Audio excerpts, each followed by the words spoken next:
Hey guys, what irony that I'm recording this today. What scenery too. Shout out to my friends in Idaho. No, I'm not in Idaho, but if you can guess where I'm at today, put it in the comments. What scenery though. Anyway, what an important topic. Here's the irony. I'm going to talk about just for a minute with the Jimmy Swaggart controversy and how some people are responding to his passing.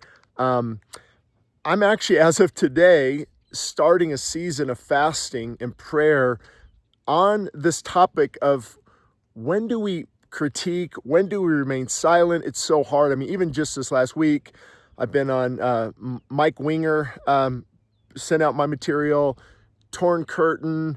I think Justin Peters has commented on some of my things on X. Who was the other ones?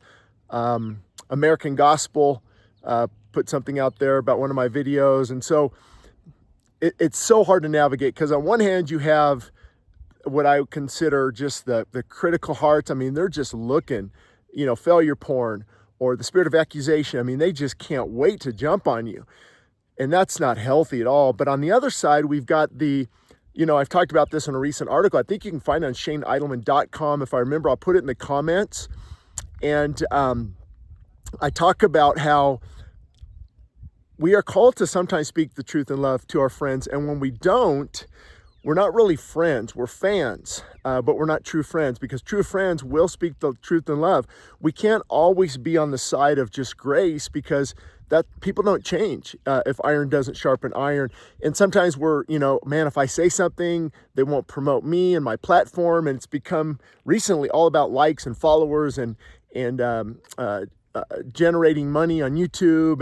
And we've got all these kind of ulterior motives on both sides, on the critical side and on the soft side.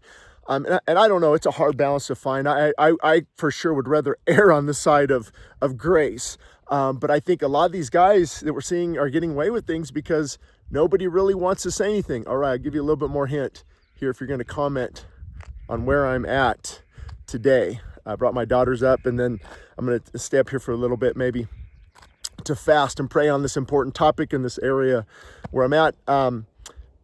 So here's my thoughts in a nutshell. In case you don't know, Jimmy Swaggart, probably one of the most powerful preachers back when I was a kid, 1980s or so, had a moral failing. I believe as a prostitute. I've been to the area a few different times in Palm Springs, a couple hours from my house, and then was confronted. And I think there was another failing again about a year later.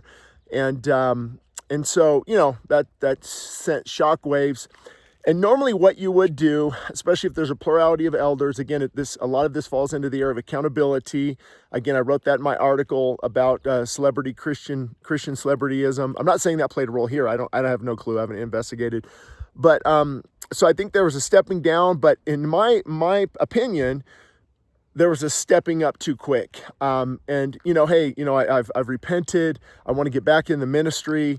And that can be God sometimes, but there's got to be a season for a while of where you just get healing and wholeness and help. And so that was my only criticism of the whole thing, is when we put ourselves back into ministry too quick. I think that could be us and not God. So yes, on that. However, we're talking 40 years ago. And of course, the ministry was never, after you fall, the ministry is never going to be to the degree it was before the fall, ever. I can't think of any situation where that has changed. And so Swaggart, I believe, was, again, I don't study this stuff, I don't know, but faithful ministry for many years. And that's when we err on the side of grace. That's when we say, you know what, it might not have been done correctly, and but that's between him and God. I don't know, but I'm not going to sit here and bash the guy here 40 years later. And it broke my heart. It really showed the heart of this side. And one of my friends posted something on X when Jimmy first went into the hospital, and I almost couldn't believe it. I was pretty fired up. But this guy on this side, critical heart, and that's how you can tell. You just watch. Out of the abundance of the heart, the mouth will eventually speak, or in this case, the keyboards will post. Praying for Jimmy Swaggart in the hospital, and he put something about moral failings, prostitutes back in the 1980s. I'm like, what on God's green earth? So don't listen to these critics on this side with those types of hard hearts. Get your information from a good, godly source who's seeking the heart of God, and that's really how we can form our opinion. So my thoughts on all this: err on the side of grace, spend time seeking the heart of God, stay humble, broken, pliable, usable, teachable. Don't react. I've got to learn that lesson myself. Respond in love and wait on the Lord. And then if something needs to be said, again, that's why I'm praying and fasting. In the month of July 2025, I'm fasting on this topic. I'm probably not going to say much. I'm not going to post things about people. Lord, I really need to hear your heart, because I don't want to say something if you're not saying something, and I don't want to remain quiet if you're calling us to be bold. For example, what would to some of you guys on this side, right, the grace side, what would Leonard Ravenhill say to some of these people where you're not saying anything? I think we know. What would Tozer say?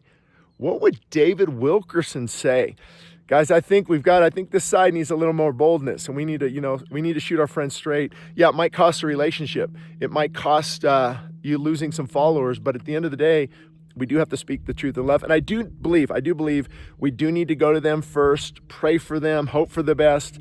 But at some point, we do have to sometimes call things out, especially if there's ties or connections or things like that. So anyway, hope that helped. We need to err on the side of grace in these areas, think the best in others. But again, what this does is it comes from the infilling, the indwelling, the fullness of the Spirit. So when I quench and grieve the Spirit of God through sin, a critical heart, all types of things, I become critical. I want to go after others. I want to post things about others.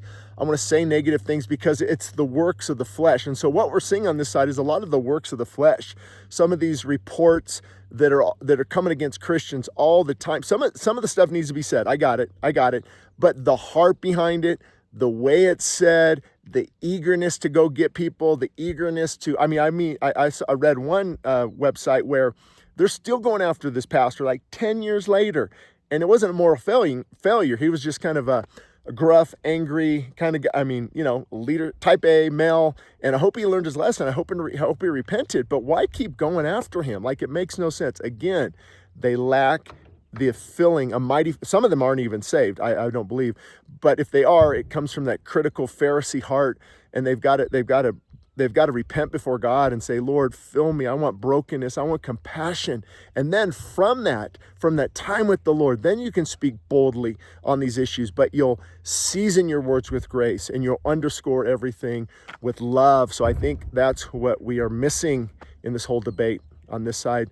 But this side, I do think you need to wake up. I think you need to really check your heart as well, too. Do you have ulterior motives on why you're not saying something? Anyway, talk to you soon.